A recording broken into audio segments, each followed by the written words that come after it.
A very good afternoon to our viewers and welcome to the 1873 TV, Your Vision, Your Power. And my name is Tinashe Mpasiri. This afternoon I happen to be in Pretoria at the Southern Sun Hotel, where the second session of financing private sector development is taking place. This afternoon on the 1873 TV, I happen to be joined by Mr. Emmanuel Sekyere. Did I get your surname right there, sir? It's Dr Emmanuel Sekyere. Okay, Dr. Emmanuel Sekyere, a very good afternoon to you and a warm welcome to the 1873 TV. Thank you. Good afternoon to your viewers as well. Well, Dr. Sekyere, it's been a wonderful time at this conference, considering that the deliberations that have been taking place entail financing the private sector. But before we get into the conversation itself, the highlights of the day themselves, if you could just kindly give a brief background of yourself for the benefit of our viewers who are watching from all over the world. Okay. My name is Dr. Emmanuel Sekyere. I work with the Human Sciences Research Council. I'm a chief research specialist there and an economist by profession. Yeah. We were invited to this function as well, so we're here. A couple of us came, but most of them have had to go back to the office. So I'm here alone at the moment. Okay. When you look at the role that the private sector actually plays as far as the affairs of men is concerned, you find that it is a fundamental role. And yet many times when we talk about the private sector, when you look at the individual actors that happen to be in the private sector, they are often regarded as capitalist and they are seen as evil. Why is this the case, Dr. Sekyere, in your experience? I think there's a bit of a misinterpretation. You have the government sector that's responsible for the policy environment and creating an enabling environment for the private sector to function. So it's primarily the function of the private sector to create jobs, to ensure economic growth, and the public sector, which is government, employs very few people and simply is responsible for creating an enabling environment for the private sector to function and for growth to thrive. But the problem comes in when you have some name calling. You have whereby a particular section of society is upset about one thing or the other, and then you hear words like monopoly capital or capitalism is so bad. Capitalism is actually not that bad. It teaches people how to dream, how to realize the dream, how to grow the dream to the extent where you can give jobs to people. And in Africa as a continent, we need lots of jobs. We need more dreamers, we need more job creators, we need more entrepreneurs, we need more private sector players. Because we have very high levels of unemployment, very high levels of poverty, and most of the private sector in African countries are also informal. They're not even captured within the data sphere. So we need to, it will help us as a continent to learn to work together, both public and private, and also society to get involved or to see where they can start what they dream of starting. On the part of government, whose responsibility is to create an enabling environment to see the structures they can put in place for people, especially startup funding of startup businesses, for people to get funding to start some of the endeavors that they envision to start. And that's how you create jobs. So in essence, what you are saying, Dr. Sekyere, is that private sector or the individual actors that happen to be in the private sector are best placed to create employment opportunities and also be key drivers as far as poverty alleviation is concerned. Absolutely. Government's responsibility to create a policy is the private sector that runs with the policy and implements the policy. Government does not create jobs, and government does not create business, and does not reduce poverty. The best they can do is create policies that enhance poverty reduction. But the private sector runs with those policies and makes sure that the goals, aspirations and goals and objectives are realized. That's the role of the private sector. Looking at this conference that we happen to be attending, and it has been day 2 of the conference, if you were to probably state the key highlights of this conference, what would be the key highlights of this conference? An African Development Bank conducted a study that looked at private sector development in general, and they looked at some of the barriers that inhibit an effective private sector in African countries. And they found a few things. First of all, access to finance was the biggest barrier, biggest constraint, followed by tax regulations, corruption, poor infrastructure, and a number of other factors as well. Now, the findings are very true. But as I submitted at the conference, they are not new. They are findings that have been known for several decades now.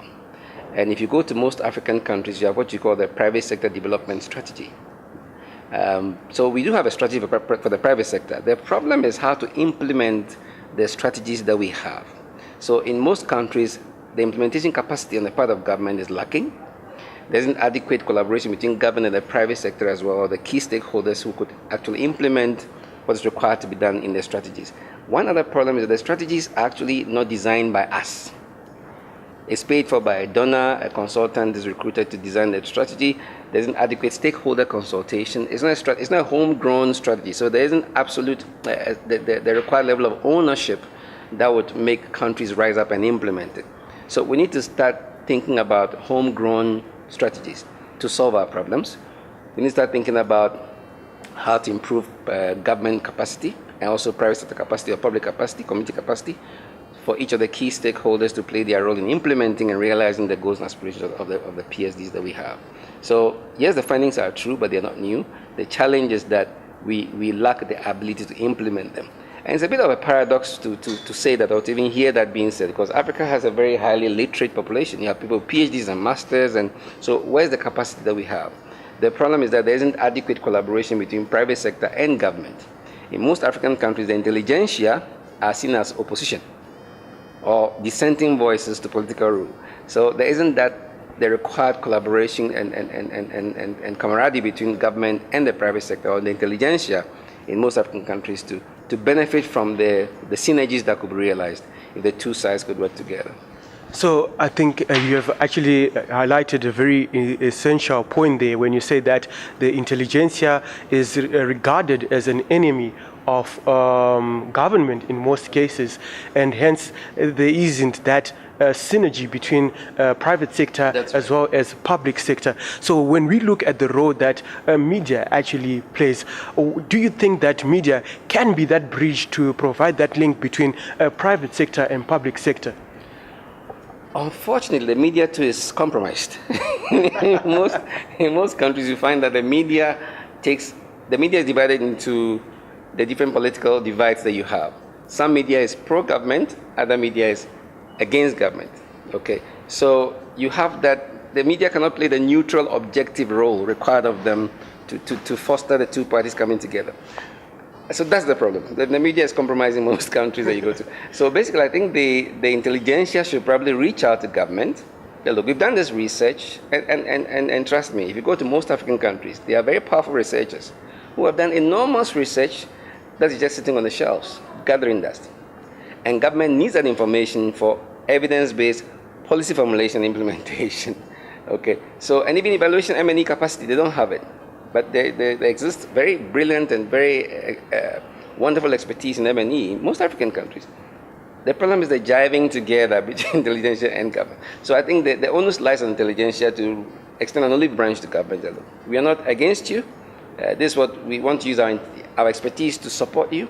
To give you the evidence base to formulate your policies to make them more relevant to the needs of the people on the ground. So I think the intelligentsia probably should take the first step, because the governments are a bit stubborn, you know. just going to back to the aspect that you reiterated earlier, that implementation of strategies is much of a concern when it comes to some of the strategies that are already there for enabling development, especially in the private sector, is concerned. Looking at that regard, especially when it comes to homegrown policies, which you mentioned are the key challenge, because most of the policies or these strategies that are implemented by individuals who have been funded by donors, and obviously it's individuals who are coming outside. Let's say if it's in a case of Zimbabwe, it would be somebody who probably has come from US, and USAID would have funded that strategy, and then to implement it is a challenge. How best then can, as individuals, can come up with homegrown solutions in order for us to be able to develop the private sector, in order for us to also be able to adequately fund projects within the private sector? Most of our development strategies were designed for us, paid for by donor organizations and some other external organizations. We need to start a kind of new thinking on our own as Africans, and begin to identify solutions to the problems we have, the peculiar problems we have. I gave an example yesterday of some countries not having physical street addresses. Yes. Which sounded so strange to others that were here.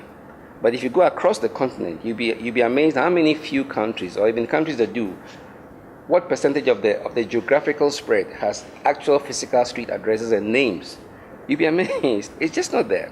So we know what our peculiar and unique problems are. We need to start thinking around these problems ourselves as Africans and begin to forge solutions and exchange of ideas around how to solve them.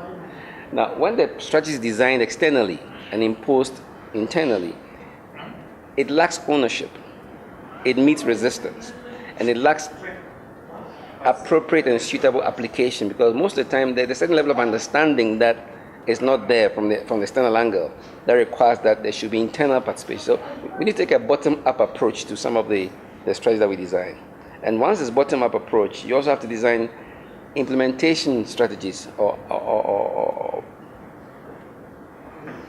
programs, action plans for executing what you've designed. And that's how I think we can add value to some of solving some of the problems we have. We need an action plan to the strategies that we have. And once it's homegrown, we know what to do. And we can find our own solutions to some of the things that we need to do. Because sometimes when it's designed externally as well, it lacks applicability. You find that the donor organizations try things in different countries. Something worked in Ghana, so it should work. It should be the blueprint for Ethiopia. No. As much as African countries are similar, we're also very different from each other. Certainly. Extremely different, very heterogeneous. So we need country-specific solutions to country-specific problems. And that can only be done if we get involved and we use a bottom-up approach and have ownership, homegrown solutions to homegrown problems. Just looking at the aspect of financing private sector, which I still regard as one great challenge as far as Africa is concerned. And when I look at many individuals, so-called entrepreneurs who happen to be on the African continent, they still find it a bit of challenge for them to access capital for whatever business venture they want to get into. Looking at those individuals, could you say that it is probably financial illiteracy that is the elephant in the room that is hindering them from being able to access finance or funding for their projects? I think access to finance was one of the strongest barriers to private sector development on the continent. That was also confirmed by the report. A number of factors come in there. First of all, the banks or the financial institutions have what you call the know your customer, KYC requirements, know your customer requirements. I must know where to find you in case you default. But in the absence of physical addresses, where do I find you? I will never find you. You cannot find you. I cannot serve papers under the tree. Exactly. The day the tree is cut, the bank is lost. They can't recover from the client or even identify where the client is to recover their money. The other problem is the absence of credit referencing systems. Many countries do not have credit referencing systems. So they have to pass the mother bill and then get regulations out of that and to enable that market to be established, firms to be set up to also capture people's credit history that they can use to leverage lower interest rates. Because of that, we pay a collective responsibility of very high interest rates. The other issue is the issue of lack of asset registries. Somebody has gold or has a land. The absence of registries means that I can't be documented for the land I have. I can't have a title deed to land used as collateral for lending. Okay. The other issue is financial literacy. I don't understand the whole banking language. An entrepreneur goes to the bank, you have to fill so many forms, and then you have no clue what you're filling or what you're signing or what is required of you. And a lot of jargons are used that you don't know what's going on. So most countries have what you call financial literacy week, where they create awareness about the banking sector, opportunities there for you, how to approach the banks, how to take advantage of the opportunities. And most entrepreneurs also are not they're not skilled enough to keep proper accounting books and records. Your balance sheets, profit and loss account, income expenditure statement. These are basic documentation that the banks require to see how your business is doing, your projections of revenue, your tax obligations, are you tax registered, what's your tax clearance certificate. All that seems like Greek to a lot of informal private sector people. So it makes it very difficult to access funding for most private sector. So the financial literacy, yes, it's very important, awareness creation, educating them on what to do. The other issue is also getting countries to get fiscal address systems so that they can be located, credit registries, credit referencing bureaus, asset registries, and a plethora of issues that need to be addressed to be able to address the access to finance barrier. So without taking much of your time, Dr. Sekyere, I would want to know from you, what kind of Africa would you want to see? That's a very tough question. An Africa that's at peace with itself. I think the Agenda 2063 tells us the Africa we want. A prosperous Africa that grows inclusively and with sustainable development. An Africa in which the guns are silent. A politically stable Africa. We still have pockets of violence all over the continent. And actually, institutional quality is beginning to deteriorate. You have a growing pattern where presidents are trying to put aside the constitution of their respective countries and go for a third term in office, and the violence that erupts. We still have challenges with elections. Kenya just went through this. Other countries as well. We still have issues with terrorism or security and safety. You have Boko Haram in West Africa. You have Al-Shabaab in Somalia. They just had some very nasty and fatal bombs, car bombs that killed 350 people. We still have Al-Qaeda in the Arab Peninsula.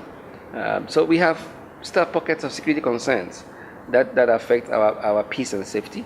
And that's a major detriment to our ability to develop, to attract foreign direct investment, to develop, and to progress going forward.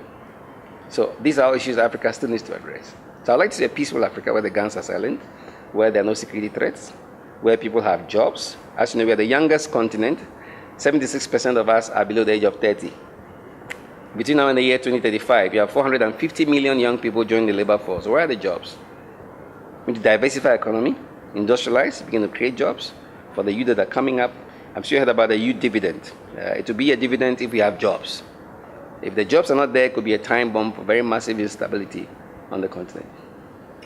Well, Dr. Sekyere, I'd like to thank you so much for joining us this afternoon on the 1873 TV, and thank you so much for your input and your insights towards this conversation that we had. We definitely wish you all the best in your endeavors as far as securing the Africa that you want. That is an inclusive, progressive, and prosperous Africa. You're welcome, and thanks for having me. Likewise. And to our viewers, thank you so much for making the 1873 FM your channel of choice. The 1873 TV is an initiative of the 1873 Network, your platform for connecting, equipping, and inspiring. Thank you. Tinashe Mpasiri is my name.